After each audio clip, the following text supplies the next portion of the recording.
Ngeri banget bayangin lu lagi tidur, tiba-tiba ada orang masuk nutup mulut lu dan lu disekap selama 9 bulan. Hai, aku Ike, teman cerita kamu. Kali ini aku mau cerita tentang Elizabeth dan dia itu umur 14 tahun ada di Utah, Amerika. Tahun 2002 dia lagi tidur di kamar dia, tiba-tiba ada seseorang masuk dan menyekap, menutup mulutnya dia lalu dia dibawa keluar gitu. Nah, ternyata orang ini adalah orang yang diminta sama keluarganya selama ini untuk bantu ngebersihin halaman. Dia namanya adalah Brian David Mitchell. Dia tuh tempelin pisau di lehernya si Elizabeth dan bilang, "Shh, kamu ikut atau gue bunuh keluarga." Jadi Elizabeth nggak bisa berbuat apa-apa, Elizabeth ngikutin kemauannya si Brian David ini dan dibawalah dia ke gunung, ke satu perkemahan kecil dan disekaplah dia di sana selama 9.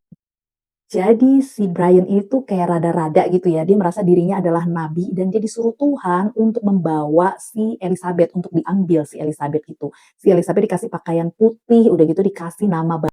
Selama hilang nih, keluarganya Elizabeth nggak pernah berhenti mencari-cari si Elizabeth. Ini kejadiannya sempat viral di tahun 2002 sampai dengan 2000.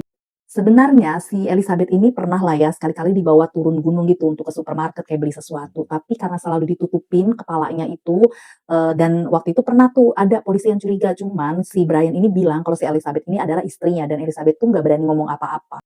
Suatu hari di Maret tahun 2003 ada 2 orang, warga yang curiga lagi si Elizabeth ini di bawah ke turun gunung gitu ya, mungkin untuk belanja ya. Nah, waktu si orang ini curiga, si Elizabeth mengambil kesempatan untuk buka kerudungnya dan dia bilang, "Aku Elizabeth Smart."